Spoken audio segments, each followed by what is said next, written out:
Sejarah Pura Uluwatu. Pura Uluwatu sudah ada sejak abad ke-10 Masehi, didirikan oleh Empu Kuturan. Dikenal juga sebagai Dang Hyang Nirata, seorang pendeta suci Hindu.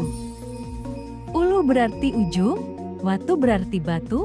Pura Uluwatu diartikan pura yang ada di puncak batu karang.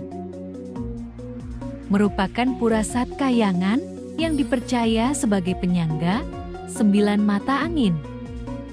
Dang Hyang Nirata mengakhiri perjalanan sucinya di pura ini dengan moksa atau ngeluhur. Karena inilah yang menjadi asal nama Pura Luhur Uluwatu. Di depan pura ada hutan kecil yang disebut dengan alas kekeran sebagai penyangga kesucian pura. Manifestasi Tuhan yang dipuja di Pura Uluwatu adalah Dewa Rudra. Dang Hyang Nirata dipercaya berperan penting dalam mengembangkan agama Hindu di Bali. Hingga akhirnya beliau moksa di Pura Luhur Uluwatu.